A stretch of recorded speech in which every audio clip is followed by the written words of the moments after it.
Hello, నేను CS రావు. అత్యంత వివాదాస్పద ఐఏఎస్ ఎవరైనా ఉన్నారంటే తెలుగు రాష్ట్రాల్లో సోమేష్ కుమార్ ఒకరు.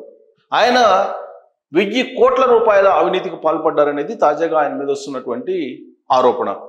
ఏంటి ఆ 1000 కోట్ల రూపాయలు ఏంటి? అంతకుముందు తెలంగాణ ప్రభుత్వంలో ఆయన చీఫ్ సెక్రటరీగా ఉన్నప్పుడు ఏం చేశారు, అలాగే గ్రేటర్ హైదరాబాద్ కమిషనర్గా ఉన్నప్పుడు ఏం చేశారు, ఎందుకు కేసీఆర్ ఆయన్ని దగ్గర పెట్టుకున్నారు, ఎందుకు ప్రాధాన్యత ఇచ్చారు అనే దాని మీద విశ్లేషణ చేసుకునేటువంటి ప్రయత్నం చేద్దాం.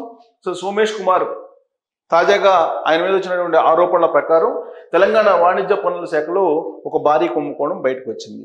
ఆ కుంభకోణం వెనుక సోమేష్ కుమార్ ఐఏఎస్ రిటైర్డ్ ఉన్నారు అనేది ఇప్పుడు తాజాగా సంచలనమైనటువంటి న్యూస్. ఇన్పుట్ ట్యాక్స్ క్రెడిట్ చెల్లింపులో 1000 కోట్ల అవకతవకలు జరిగాయి, దానికి సోమేష్ కుమారే కారణం అనేటువంటి ఒక న్యూస్ ఇప్పుడు స్ప్రెడ్ అవుతోంది. దాని మీద ఆల్రెడీ ఇన్వెస్టిగేషన్కి కూడా తెలంగాణ ప్రభుత్వం ముందుకు వెళ్ళింది. సిఐడి విచారణ కూడా జరుగుతోంది, ఆదేశించింది. సో సిఐడి రంగంలో కూడా దిగింది. ఇక జిఎస్టి చెల్లింపుల్లో 75 కంపెనీల రూపంలో ఈయన చేతివాటం ప్రదర్శించారు.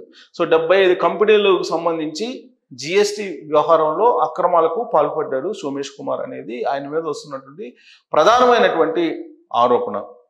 సో ఆయన మీద గతంలో కూడా అనేక ఆరోపణలు వచ్చాయి. బట్ ఇప్పుడు తాజాగా వచ్చినటువంటి ఆరోపణలు జిఎస్టి కుంభకోణం.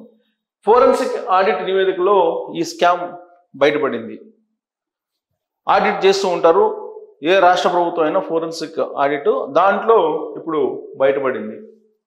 నకిలీ ఇన్వాయిస్లు సృష్టించి మోసాలకు పాల్పడ్డారు అనేది 75 కంపెనీలు, ఆ కంపెనీలకు సంబంధించినటువంటి ఇన్వాయిస్లు కానీ నకిలీ రసీదులు కానీ వీటన్నిటిని సృష్టించి ఈ మొత్తం కుంభకోణానికి పాల్పడ్డారు అనేది ప్రాథమికమైనటువంటి సమాచారం. దీని వెనుక సోమేష్ కుమార్ ఉన్నారు అనేది.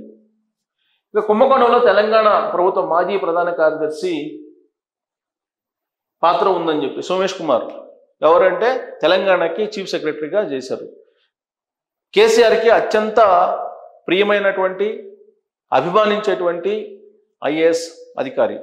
ఎందుకంటే కేసీఆర్ ఏది చెప్తే అది తూచా తప్పకుండా చేసి పెడుతూ ఉంటాడు, నిబంధనలను పక్కన పెట్టి సోమేష్ కుమార్ అనేది ఆయన మీద ఉన్నటువంటి ప్రధానమైన అలిగేషన్. ఎన్నికల ముందు కూడా సోమేష్ కుమార్ని టార్గెట్గా చేసుకొని అప్పట్లో పిసిసి అధ్యక్షుడిగా ఉన్నటువంటి రేవంత్ రెడ్డి అనేక సందర్భాల్లో సోమేష్ కుమార్ వ్యవహారాన్ని బయటపెట్టినటువంటి విషయం మనందరికీ గుర్తుండే ఉంటుంది. సో జిఎస్టి కేసులో A5గా సోమేష్ కుమార్ పేరును పోలీసులు చేర్చారు. సిఐడి ఆల్రెడీ కేసు నమోదు చేసింది. A5గా సోమేష్ కుమార్ని నమోదు చేసింది ఈ కేసులో. Commercial tax additional commissioner, deputy కమిషనర్ల పైన కేసులు. సో కమర్షియల్ ట్యాక్స్కి సంబంధించినటువంటి అడిషనల్ కమిషనర్ అలాగే డిప్యూటీ కమిషనర్ల మీద కూడా ఈ కేసు నమోదు చేసింది తెలంగాణ సిఐడి. 75 కంపెనీలకు సంబంధించిన జిఎస్టి వివరాలు ఆన్లైన్లో కనిపించకుండా చేశారనేది వీళ్ళ మీద ఉన్నటువంటి ఆరోపణ. 75 కంపెనీలకు సంబంధించినటువంటి జిఎస్టికి సంబంధించినటువంటి నకిలీ రసీదులు సృష్టించారు, డాక్యుమెంట్స్ను సృష్టించారు, ఇన్వాయిస్లను సృష్టించారు. కానీ ఆన్లైన్లో ఆ 75 కంపెనీలకు సంబంధించినటువంటి వివరాలు లేకుండా చేశారు. దాని వెనుక కమర్షియల్ ట్యాక్స్ సంబంధించినటువంటి అడిషనల్ కమిషనర్ అలాగే డిప్యూటీ అడిషనల్ కమిషనర్ అలాగే సోమేష్ కుమార్ ఉన్నారనేది ఆరోపణ. హైదరాబాద్ ఐఐటి సహకారంతో జిఎస్టి సాఫ్ట్వేర్ని ఎవరు తయారు చేశారంటే హైదరాబాద్ ఐఐటి సంబంధించి ఐఐటి వాళ్ళు తయారు చేసినటువంటి సాఫ్ట్వేర్. చాలా పకడ్బందీగా ఐఐటి వాళ్ళు ఈ సాఫ్ట్వేర్ని తయారు చేశారనేది అప్పట్లో వినిపించినటువంటి మాట. కానీ దాంట్లోనే లొసుగుల్ని గమనించి ఆ లొసుగుల ద్వారా కుంభకోణానికి పాల్పడ్డారు 1000 కోట్ల రూపాయలకి అనేది ఇప్పుడు తాజాగా ఫోరెన్సిక్ ఆడిట్లో వెల్లడైనటువంటి అంశం. ఇక సాఫ్ట్వేర్లోని సమాచారం స్పెషల్ ఇనిషియేటివ్ వాట్సాప్ గ్రూపులకు పంపాలనే ఆదేశాలు. సో సాఫ్ట్వేర్లో ఉండేటువంటి సమాచారం స్పెషల్ ఇనిషియేటివ్ వాట్సాప్ గ్రూపులకు పంపాలని అప్పట్లో సోమేష్ కుమార్ వీళ్ళందరూ కూడా ఆదేశాలు జారీ చేశారు అనేది ఆయన మీద ఉన్నటువంటి ప్రధానమైనటువంటి ఆరోపణ. వాట్సాప్ గ్రూప్ సభ్యుడిగా ఈయన సోమేష్ కుమార్ ఉన్నారు. కరెక్ట్గా అక్కడే ఈ కుంభకోణానికి బీజం పడింది. ఈ వాట్సాప్ గ్రూపులో ఈయన మెంబర్గా ఉన్నారు.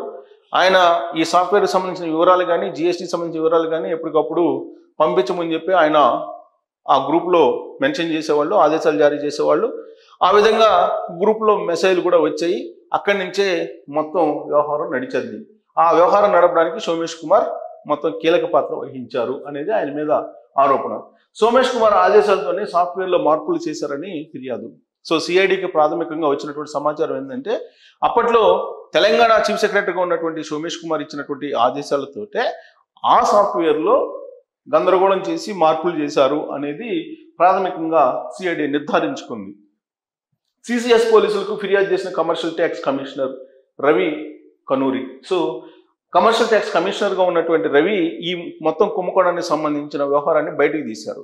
ఆ మేరకు సిసిఎస్ పోలీసులకి కంప్లైంట్ చేశారు. సిసిఎస్ పోలీసులు విచారణ చేస్తే ప్రాథమికంగా కొన్ని వివరాలు బయటపడ్డాయి. ఆ తర్వాత దాన్ని సిఐడికి ఈ కేసుని అప్పచెప్పారు. సో ఇప్పుడు సోమేష్ కుమార్ 1000 కోట్ల రూపాయలు కుంభకోణానికి పాల్పడ్డారు అనేది తెలుస్తుంది. సోమేష్ కుమార్ వివాదాస్పదమైనటువంటి ఐఏఎస్. ఆయన వాస్తవంగా ఆంధ్రప్రదేశ్ క్యాడర్కి సంబంధించినటువంటి ఐఏఎస్ అధికారి. డిప్యుటేషన్ మీద కేసీఆర్ అప్పట్లో సోమేష్ కుమార్ని తెలంగాణకు తీసుకొచ్చుకున్నారు. కీలకమైనటువంటి పదవుల్ని అప్పచెప్పారు. తొలుత గ్రేటర్ హైదరాబాద్ కమిషనర్గా ఆయన నియమించారు. సహచరులతోటి, సహచర ఎంప్లాయీస్ తోటి, సహచర ఐఏఎస్లతోటి దురుసుగా ప్రవర్తిస్తారు అనేటువంటి అభిప్రాయం సోమేష్ కుమార్ మీద ఉంది. అంతేకాదు ఆయన అందరితోటి విభేదాలు కలిగి ఉంటారు. ఆ విభేదాలను పెట్టుకొని ఆయన కేసీఆర్ తోటి సన్నిహితంగా ఉండేవాళ్ళు అనేది ఆయన మీద ఉన్నటువంటి ఒక అభిప్రాయం. సో సోమేష్ కుమారు ఆ తర్వాత చీఫ్ సెక్రటరీ అయిన తర్వాత తెలంగాణ ప్రభుత్వంలో జరిగినటువంటి అవకతవకలు, అక్రమాలు వెనక పూర్తిగా సోమేష్ కుమార్ ఉన్నారనేది. అంతేకాదు ఆయన బినామీ పేర్ల మీద భూములు కొనుగోలు చేశారనేది కూడా ఆయన మీద వచ్చినటువంటి ఆరోపణలు. ఆ భూములకు సంబంధించిన వివరాలు కూడా ఇప్పుడున్నటువంటి తెలంగాణ ప్రభుత్వం ఇన్వెస్టిగేషన్ చేసి బయటికి తీసేటువంటి ప్రయత్నం కూడా చేస్తుంది. ఇలాంటి పరిస్థితుల్లో ఇప్పుడు మళ్ళా జిఎస్టీ కుంభకోణం 1000 కోట్లది బయటకు వచ్చింది. తవ్వే కొద్దీ సోమేష్ కుమార్కి సంబంధించినటువంటి అవకతవకలు, అక్రమాలు అనేకం బయటకు వస్తున్నటువంటి క్రమంలో ఇప్పుడు తెలంగాణ సిఐడి పోలీసులు విచారణను వేగవంతం చేశారు. ఇప్పటికే తెలంగాణలో ప్రభుత్వం మారిన తర్వాత ఒకవైపు ఫోన్ ట్యాపింగ్ కేసు, మరోవైపు కాళేశ్వరానికి సంబంధించినటువంటి అక్రమాలు, ఇంకొక వైపు ఆల్రెడీ ఇప్పటికే విద్యుత్ కొనుగోలుకు సంబంధించినటువంటి విచారణలు, ఇవన్నీ కూడా బయటకు వస్తున్నాయి. ఇక భూదందాలకు సంబంధించినటువంటి అంశాలు ఇంకా బయట రాలేదు. ధరణి పోర్టల్ని బేస్ చేసుకుని దాదాపు కొన్ని వేల ఎకరాలు కల్వకుంట్ల ఫ్యామిలీ దోచేసింది అనేటువంటి ఆరోపణలు తొలి నుంచి రేవంత్ రెడ్డి చేస్తూనే ఉన్నారు. వాటిని మళ్ళీ రికవరీ చేసుకునేటువంటి అవకాశం ఉందా లేదా అనే దాని మీద కూడా పరిశీలిస్తూ ఉన్నారు. ఏ డిపార్ట్మెంట్ చూసినప్పటికీ కూడా అవినీతి, అక్రమాలకు నిలయంగా మారిపోయింది అనేది కాంగ్రెస్ పార్టీ ఇప్పుడు చెప్తున్నటువంటి మాట. అంతేకాదు ఒకప్పుడు మిగులు బడ్జెట్తో ఏర్పడినటువంటి తెలంగాణ రాష్ట్రాన్ని దాదాపు 5 లక్షల కోట్ల అప్పుల కింద ముంచేసి కేసీఆర్ అండ్ ఫ్యామిలీ వెళ్ళిపోయింది అనేటువంటి ఆరోపణలను రేవంత్ రెడ్డి చేస్తూ ఉన్నారు. దాంట్లో కీలకమైనటువంటి అధికారి సోమేష్ కుమార్ అనేది కూడా చెప్తూ ఉన్నారు. కొంతమంది ఐఏఎస్లు అలాగే రిటైర్డ్కి సంబంధించినటువంటి ఐఏఎస్లని పెట్టుకొని కేసీఆర్ పెద్ద ఎత్తున తెలంగాణలో అవినీతికి పాల్పడ్డారు అనేది కాంగ్రెస్ పార్టీ చేస్తున్నటువంటి ఆరోపణ. అసెంబ్లీ బయట, అసెంబ్లీ లోపల కూడా. సో ఇప్పుడు సోమేష్ కుమార్ వ్యవహారం వచ్చింది. ఈ సోమేష్ కుమార్ వ్యవహారాన్ని రేవంత్ రెడ్డి చాలా సీరియస్గా కూడా తీసుకున్నారు. ఆయన అధికారంలో లేనప్పుడు కూడా సోమేష్ కుమార్కు సంబంధించినటువంటి అనేక అంశాలు బయటికి తీసుకొచ్చారు.